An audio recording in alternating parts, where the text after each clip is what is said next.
Harassment. It is a plague on the lives of so many women, and as we're always reminded when we mention women, even men are suffering with sexual harassment. So tonight we're asking the question, have you been sexually harassed and how did you deal with it? How did you deal with it? That's the question we want to know. Have you ever been sexually harassed and how did you deal with it? Our WhatsApp line is on the screen. We can't wait to hear from you. It would be fantastic if you sent us a video.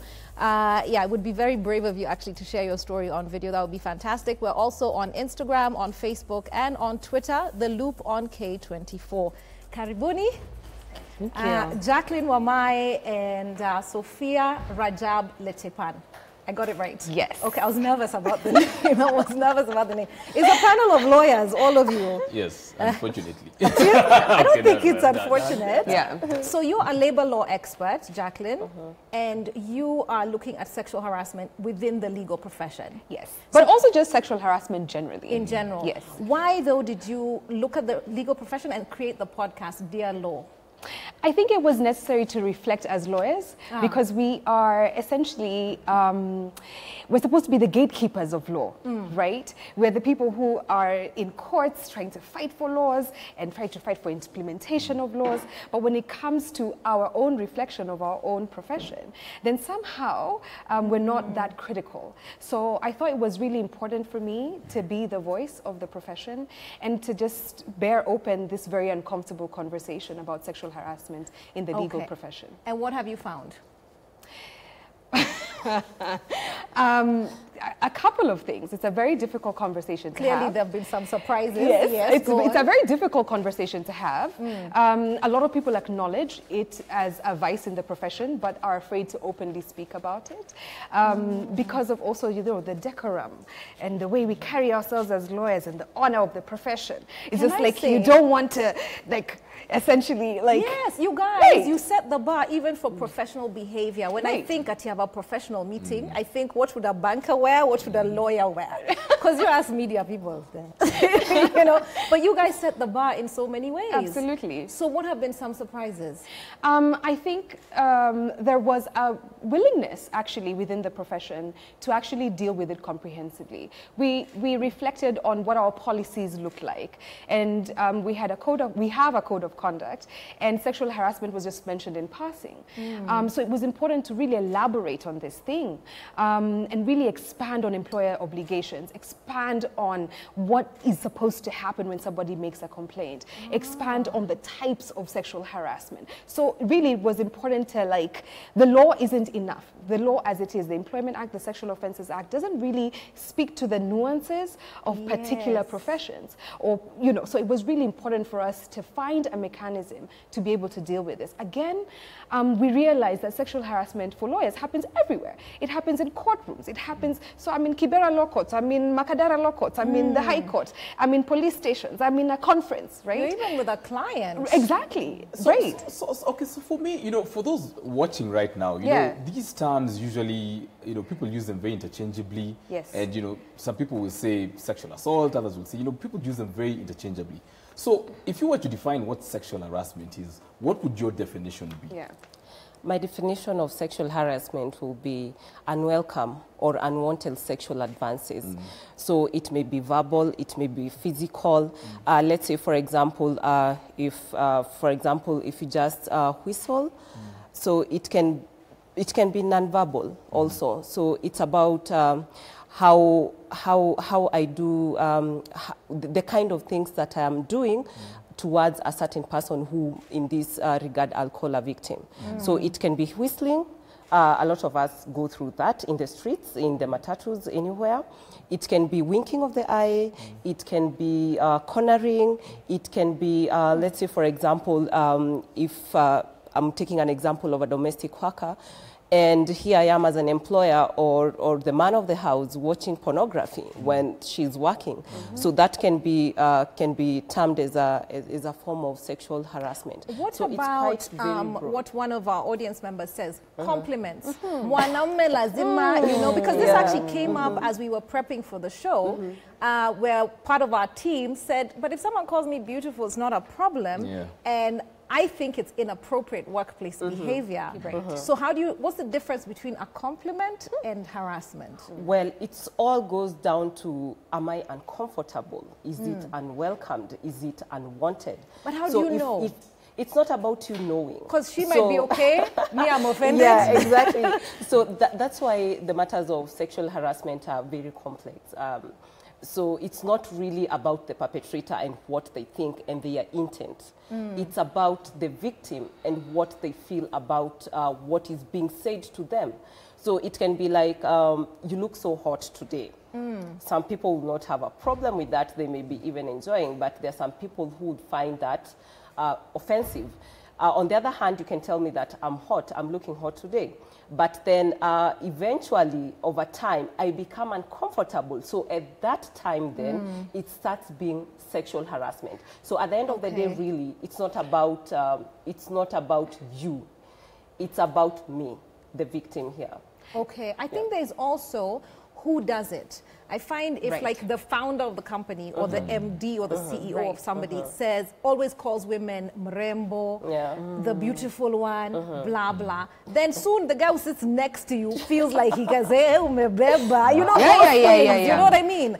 I think it creates an environment. You know? And so, which means a good question, because I have been in boardrooms where, you know, there's a CEO having a meeting with the staff, and half the time he's just complimenting, well, you know, he's just talking about the way the women in the boardroom look, you know, their hair, the way they've dressed, and so when he leaves, you can see that that's the workplace culture that's been generated. And so, you know, the guys there are thinking that, you know, if the CEO does it, like, come on, man. Why not? So what's the role and responsibility of the leadership in an institution in setting the culture of the institution to be one where, you know, everybody feels valued and respected? Right. I think you've asked a very important question, because it does start from the top, but it has to go all the way through. So unfortunately, our Employment Act has a very interesting provision in terms of what is expected of an employer. Yeah, you brought that up earlier. Right. Because there isn't an obligation, for instance, to have a policy unless you have more than 20 employees. So then you ask yourself, if you have 19 or less employees, does that mean that sexual harassment doesn't exist? So the law, even the way it is framed, doesn't necessarily address the comprehensive nature of what needs to happen. So the law needs to change. Oh, absolutely. Okay. The criminal law needs to change as well, because in the definition of sexual harassment as a criminal offense, the bar is so much higher. It has to be a person in public office or person in authority. It has to be sexual harassment that is persistent. So one time is not enough. Right? A policeman? Right. Or somebody in the county assembly or somebody in government, and there has to be a quid pro quo, and you have to prove that there was a quid pro quo. So between me and Mike, there's no sexual harassment? Oh, no, not I can harass him. Well, not criminally. Not criminally. Hey, don't do that. No, I'm just saying. Mike, I got your back.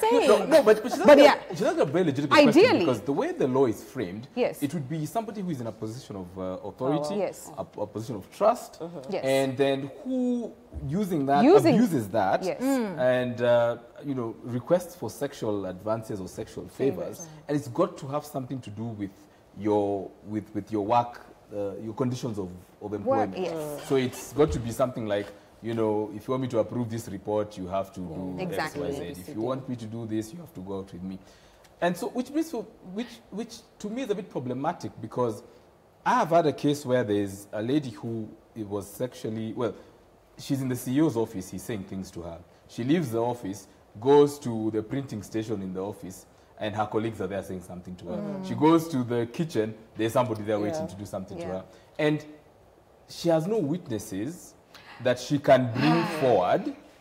She has no witnesses she can bring forward.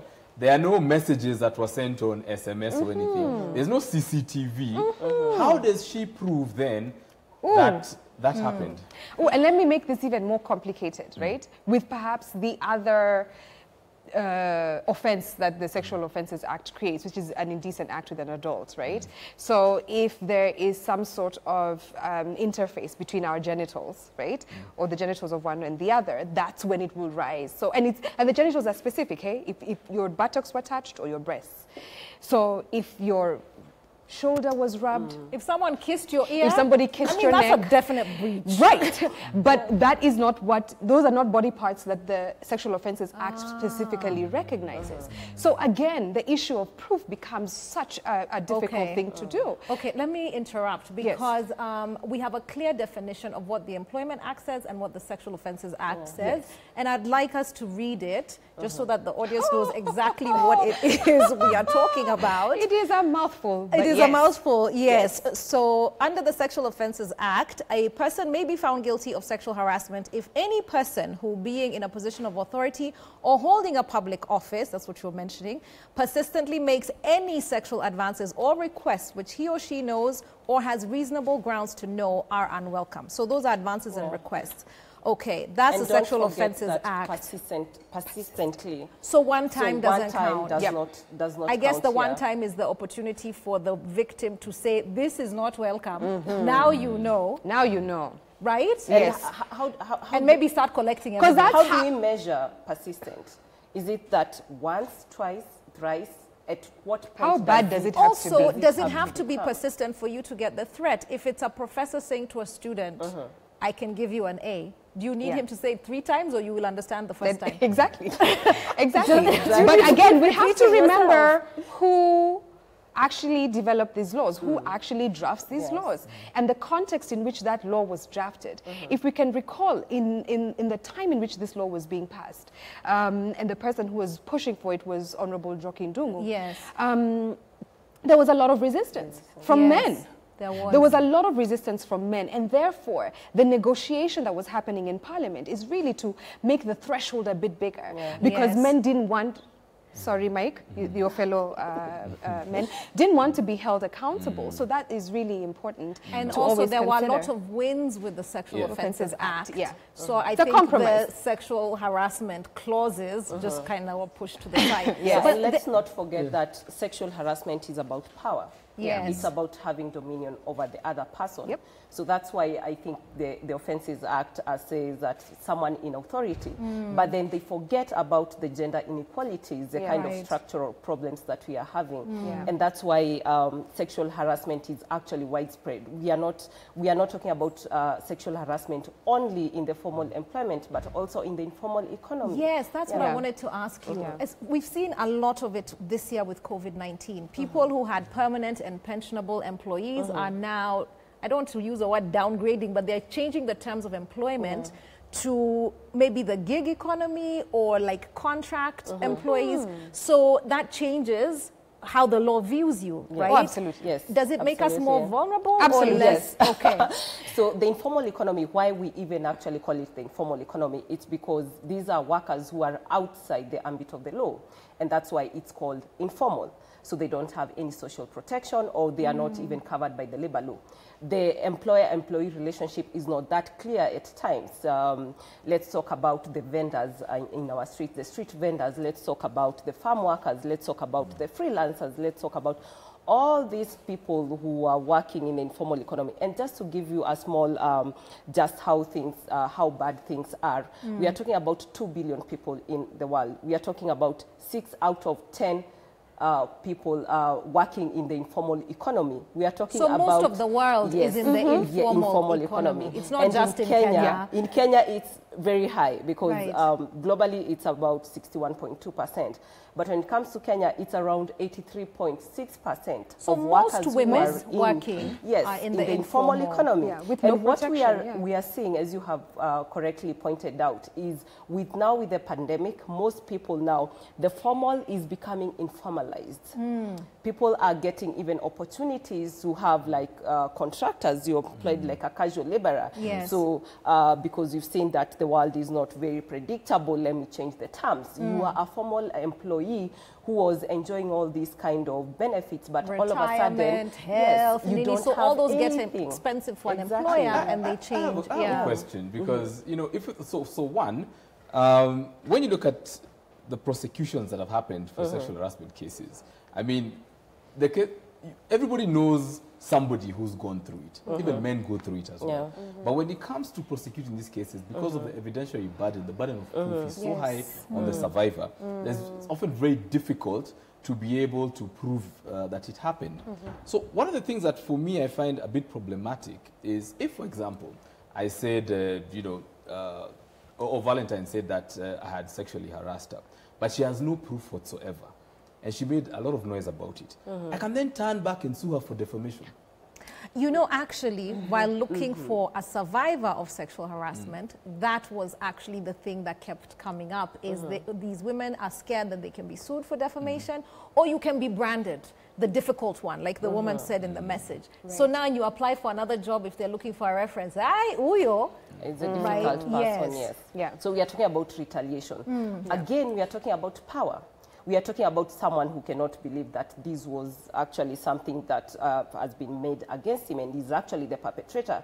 So at the end of the day, I have to retaliate. And actually, you can see defamation cases, the damages are actually quite high. Yes. So many people, that's actually putting so many women or so many victims not coming out. They rather just keep quiet because of, one, the stigma that comes with reporting the issue. You may even go, let's say there are some cases that when you go to the police station and actually they ask you, so this is what you are coming to report. They start laughing at you. They start building this stigma. Your friends, your workmates, and of course, then that means that people just stand down if I was supposed to come out. And that's why the Me Too movement was very important. Yes. It was a very good thing that now women were encouraged to come out.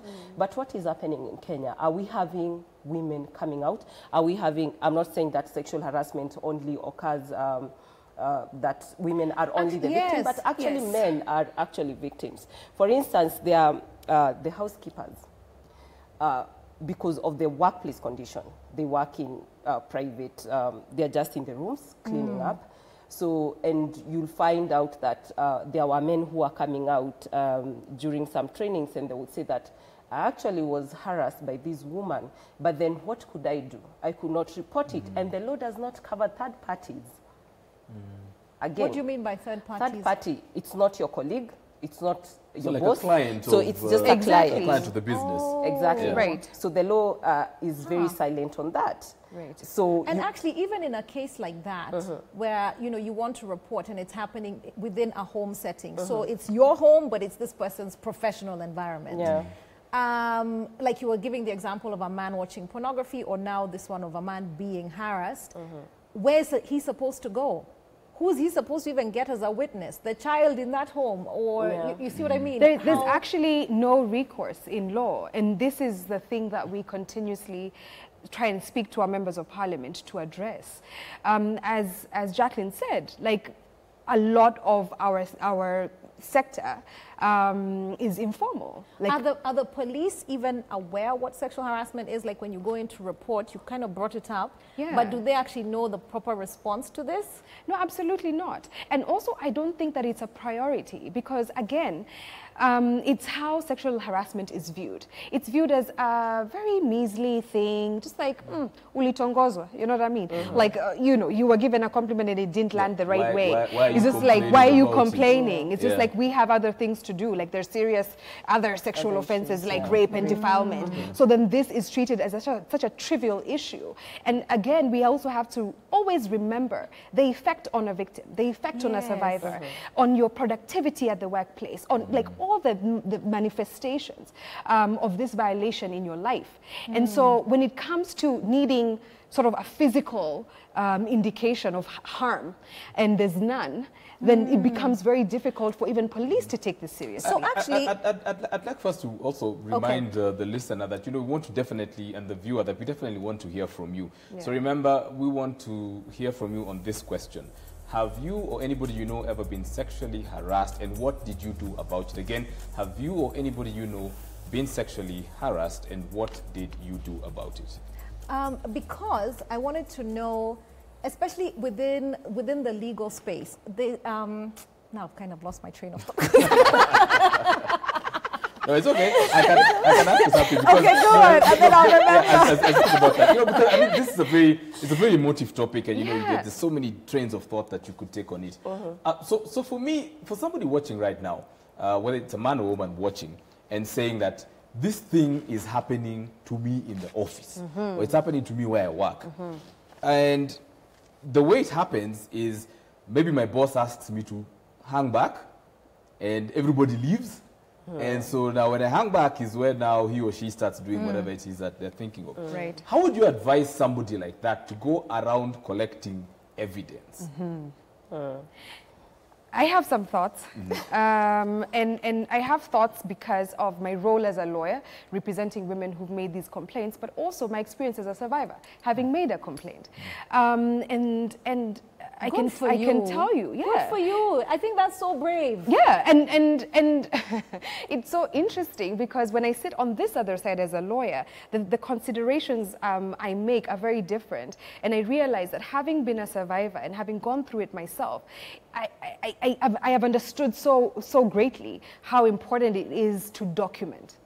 So my first piece of advice is documentation. Documentation, documentation, documentation. Of course, we can't be walking around with body cams, but we can be able to say, to document somewhere, that on the 13th of November at 9:59, I was in the office and this is what happened. On the 15th of November, I was in the office and this is what happened. On the 26th, when I went to a conference, I was in the and this is what happened. So it really lends keeping your own records. Keeping your own records. It matters a lot. Good to know. Yeah. So your own lived experience, just document it. Okay. Then I wanted to ask you about torts. That's what I was going to say about the legal profession. The Sexual Offences Act says if you're found guilty, it's either 3 years imprisonment or a 100,000 shilling fine. That fine, I'm assuming, goes towards the judiciary. So if I want damages, like because of my post-traumatic stress, loss of income, I wasn't promoted, I have lost 3 years fighting this lawsuit, I've been branded, difficult, abrasive, whatever, I then have to sue the person civil in the civil courts. So I need 2 lawsuits to get justice. And just like imagine how long justice takes. Yes. I mean, this is the thing that we also have to be very alive to, is what does it take for a victim to actually come forward? What mechanisms are there in place to ensure that, A, are you still working? For instance, like after you've made this complaint, are you still working in the same place? Like what mechanisms are in place to ensure that you can still actually be able to earn a living while this case is going on? Or even in the profession. Or even in the profession. Media is a tiny, tiny industry. Absolutely. Law is not vast It's tiny. Yes. And those are the things that we have to be alive to. Some of the things that prevent survivors coming forward. It's all the considerations, including the cost on the material cost, the cost on your livelihood. So all those considerations are being made before you actually come forward. Okay. But back to the question of documentation. Of course, we know that you know, first-hand accounts are the most powerful. If you have an eyewitness, even better. But if it's sexual harassment that is happening through the phone, for instance, you can be able to keep those text messages. Keep those text messages of innuendo, right? Keep them, right? Keep the emails. Be able to enumerate exactly the circumstances in which the sexual harassment happened. Okay, because this is take a break, right? But we'll be right back, Sophia. This is such a fascinating subject. Have you or anybody you know actually dealt with sexual harassment, and what did you do about it? Have you been through sexual harassment, and what did you do about it? Our WhatsApp number is on the screen. We can't wait to hear from you. Please share your experience. You would be so brave if you did. We'll be right back.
Welcome back to The Loop. We are having a conversation that is very close to my heart because I have yet to meet a woman who has not had some form of experience with sexual harassment. If this is you and you're sitting at home and you know yourself or you know somebody closely who has been through sexual harassment, I'd love to hear from you. I'd love to know what you chose to do about it. The WhatsApp line is on the screen right in front of you. We'd love to hear from you. We're on Twitter, we're on Instagram, we are on Facebook, The Loop on K24. We're talking about sexual harassment. Have you been through it? Has somebody you know been through it? And what did they do about it? Please let us know. So, CREW, the Center for, Mike, remind me, please. Rights, Education and Awareness. Yes. It just blanks, and I love this organization. But anyway, CREW did this research on sexual harassment and the process of prosecution. And one of the key findings, which really touched me, was that women chose to be silent, not because they didn't think anything would happen. The number one reason was they didn't want to hurt the person, the perpetrator, the person who was actually hurting them. So even when women come forward, I chose that to mean they don't want vindication, they're not looking for revenge. What women really want is to work. They just want this thing to stop. Yes. Right. What do you think can be done to encourage that, like for it to just stop? We don't want to go to court. That's like the last resort. Yes. Nobody wants to go to court. I agree with you, because also the court system is not one that is really going to produce justice in the end, right? Because you think about... You're saying that. Oh, absolutely. I have no faith in the justice system to deliver justice on an issue such as sexual harassment. And the reason is because of the way in which the justice system is designed. It's extremely adversarial. And so what happens is it's just like your word against mine, especially if you don't have hard evidence. So then it turns into victim blaming. What were you wearing? How did you encourage the behavior? Character shaming. Character shaming. It's just like now it turns to believability of me who's actually made the complaint rather than the conduct of the perpetrator. So that's really difficult. And imagine being cross-examined by an adversarial opponent. Like that's not going to be a small feat. Yes. And with regard to even the mechanism to ensure that victims are protected through this process, there's none. So for me, it doesn't... That's a very good point. Yeah. Victim protection is not... the right. process. It's not ingrained necessarily. Okay. And so, I mean, the court isn't the best way, in my opinion, to be able to pursue justice. So and employers can do more. Right. I really encourage employers, like, let's first of all just prevent it. Right? Okay. Let's just create this work culture that Mike was talking about. Yes. To be able to Mike, let's take some Mike. feedback. Yes. Let's take some feedback. No, I like that. And of course, remember the question of the day today. We're asking you: have you or anybody you know ever been sexually harassed, and what did you do about it? And thank you so much for all the brave people who are, of course, responding and sharing their experiences. And somebody else says, "Hi, Loop. Yes, I've been sexually harassed at my workplace. This photographer tried to rape me in the company studio. He held my throat tightly. I was gasping for air. I fought him while he was busy touching me indecently. I fought and tried screaming. Then he let go. I was terrified. He's still working at that media house, and it took me a long time to heal and be able to trust men again." Oh, wow. Thank you so much for sharing. Yeah, thank you so much for sharing that. I mean, that's... Yeah, that's attempted rape. My boss had always wanted me to have sex with him, and if I refused, he always threatened to kill. What? Wow. What bothers me is that many people think it's only women that experience sexual harassment. I know of a man who was raped by a woman. Now akazaa mtoi. Wow. So That's I mean, No. Let us not laugh. No, that's not sexual harassment, though. This is a very serious issue. But it sounds like that was his employer. Maybe that's why the person is thinking it's sexual harassment. Yeah, I see. And so this is something I think we need to distinguish, right? Yes. Between different kinds of conduct, right? Because one of those messages I think is very concerning to me. It's attempted rape, and that's a very serious offense. Right? And I think it's really, my question is then how do we empower people to be able to understand their rights, to be able to know what recourse to take, and also most importantly, how quickly you need to take that recourse. How quickly do you need to take the recourse? That's the thing. Like there's no, when it comes to criminal law, there's no prescription, right? Which means that you can complain at any point in time. Okay. However, when it comes to believability, the longer you take, the less believed you will be. But sometimes you need to process information. Absolutely. Sometimes something happens and you're like, it takes you a few days. Yeah. I've even been insulted by a friend, and then it's just like, you need to ponder. Driving, you need to meditate, and it's just like, wait, what just happened? Well, the things, you know, the research that Crew did brought out, you know, the issue of how quickly do you report this thing? You know, so first of all, this has happened to you in a professional environment where you knew you were coming to work, you were coming to be, you know, to add value, and this has happened to you, and of course the shock of it taking place, you don't know whether you should keep quiet or talk to somebody about it, who you should talk to about it. If you talk, will you be victimized? And, you know, there are all those considerations that happen. But my question, and back to something that you were, you know, you were discussing when I was at the screen there, is, you know, waiting for this to go to the courts is already too late. So for an employer now who's watching and he's thinking, okay, I don't have a sexual harassment policy at work. Email us, we'll send you a free one. I think, yes. So what are some of the things that I can do as an employer to ensure then that, you know, I create a safe working environment for everybody? I think the first thing to do is, of course, you are not limited, like to have like 20 employees so that you can have like a sexual harassment policy. It's just that the law just put that as a limit. So I think the first thing is just come up in the HR policy to just come up with something to do with sexual harassment, and then the law has said that you define what sexual harassment is, but I'm very keen when it comes to complaints. So how is actually the victim protected? Am I going to be victimized? Is the employer actually training the employees to know actually when you come in, this is what is expected of you? Is the sexual harassment policy actually in a place that everyone can access? Every time you're reminded that this is a sexual harassment free zone, like the way we do with smoking. So those are some of the steps that an employer can take. And if it actually happens, the complaint process has to be very clear. I have either to report to my immediate boss or supervisor or anyone like that.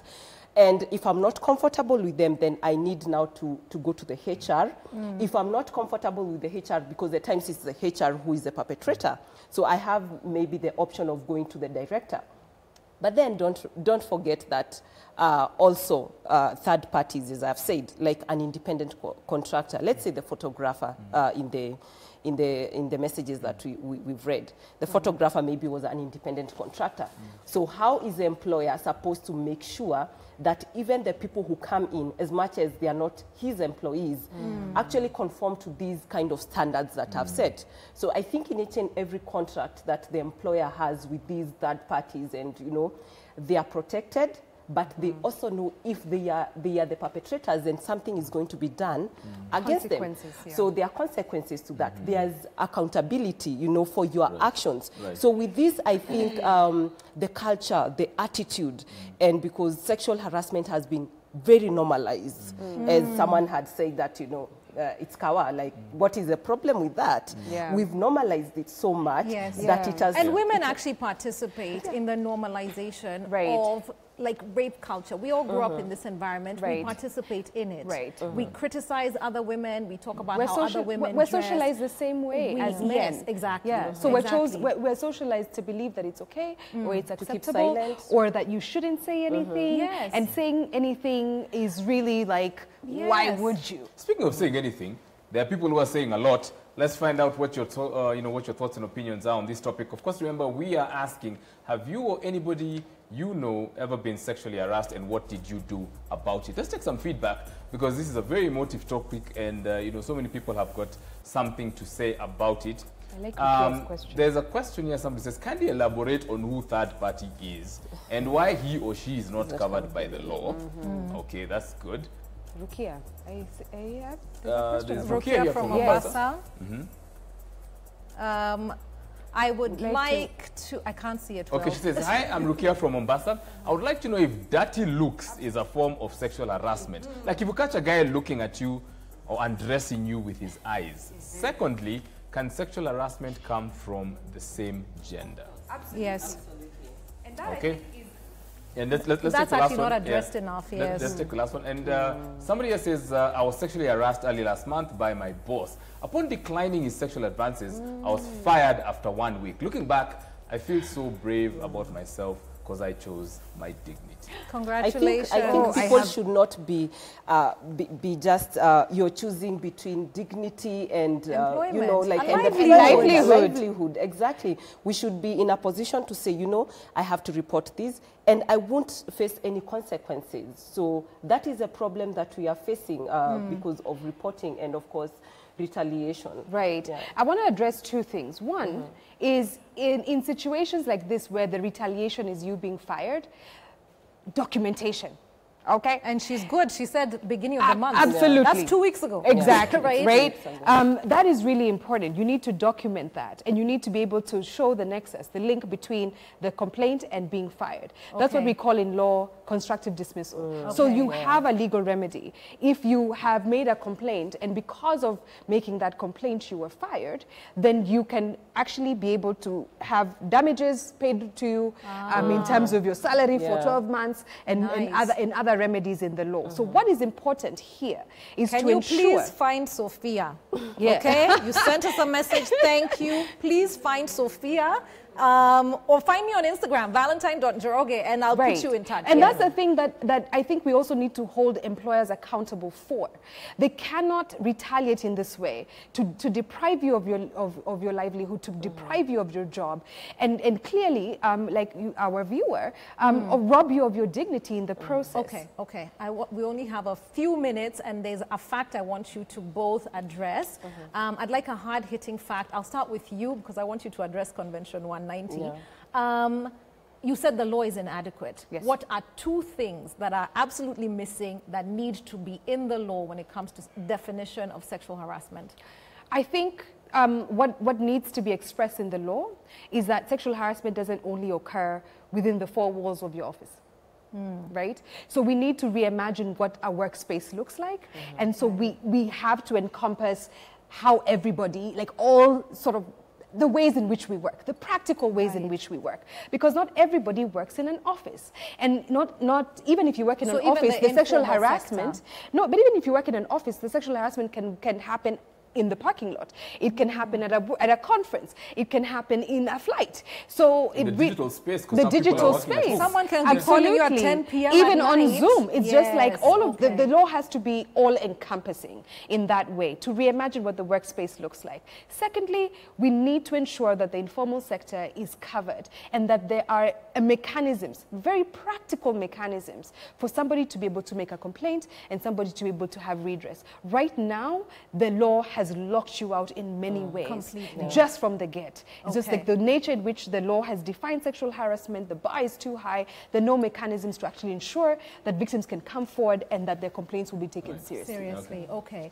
Jacqueline, what is Convention 190 and what do we need to do to make sure Kenya ratifies it? Okay, Convention 190 is the Convention on Violence and Harassment of the International Labour Organization. It was adopted last year in June, where different states and different workers' organizations came together and actually they adopted the treaty. And so the treaty is the first of its kind because it's the only treaty that that really talks about gender-based violence. It talks about violence and harassment at the workplace. And it does not limit workplace the way we know it. It's what Sophia was talking about. It's about when I'm going, let's say, I'm going somewhere for a conference. It talks about the informal economy. It talks about home-based workers who are in the informal economy. So actually everyone is covered. So it's the public space. Yes, so it covers everyone. It doesn't really limit to the employee-employer kind of what the law in Kenya has, the kind of relationship that has. And of course, it goes beyond even cyberbullying, the issues about cyberbullying, they are actually covered there. So it's very progressive. It actually calls upon states to ensure that there is participation of the informal economy workers to participate in policy formulation and law formulations. And that's why we are having all these kind of gaps. You're formulating a law that does not resonate with me. It cannot be implemented for the informal economy worker. It cannot be implemented in the gig economy. So it's very clear on that. And of course, course, it also goes to ask the state to actually look into what causes this sexual harassment, what causes these exactly this culture, the attitude. So we're running out of time. How do we get our particular government to ratify it? Is there a deadline? What do we do?